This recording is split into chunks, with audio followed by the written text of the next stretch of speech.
कोइलीको good पनि देख्नुभयो होला। कोइली हाम्रोतिर सबै चराचुरुङ्गीहरू हरेक प्रकारको सयौं प्रकारको चराचुरुङ्गीहरू देख्न सकिन्छ हैन। त्यो कोइलीको गुड हो अथवा घर भनौँ न हैन। यहाँ भनेको चाहिँ मृगा घुरालदेखि लिएर बाँदर कालिजहरू वन्यजन्तुहरू हरेक बाघहरू हरेक प्रकारको वन्यजन्तुहरू पाइन्छ देख्न सकिन्छ हैन। मैले सर्ट भिडियोमा देखाएको थिएँ हैन।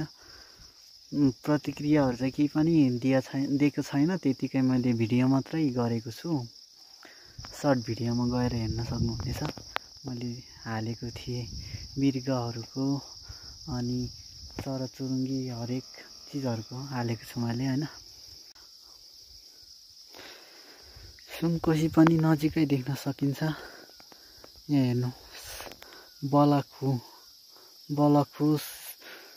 त्यसपछि उताको सुनकोशीहरू त्यो पारी पहिरो गएको रहेछ ठुलो, त्यो घुर्मी भन्दा पारी कि यतापट्टिको पहिरो पनि देख्न सकिन्छ।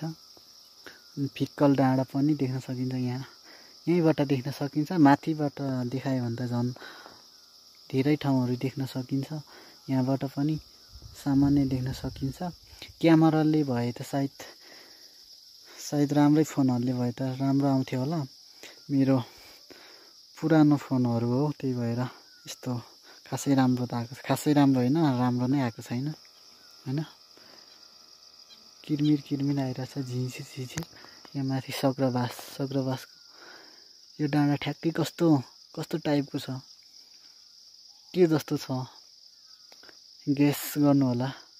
मलाई चाहिँ याम ठ्याक्कै याम लाग्छ। यो याम जस्तै याम लाग्छ। देउरालीको घरहरू सबै देख्न सक्नुहुनेछ। यहाँ माथि देउराली भन्दा माथिको यो भनेको चाहिँ देवीथान डाँडा हो, ठुलो भएको ठाउँमा हैन।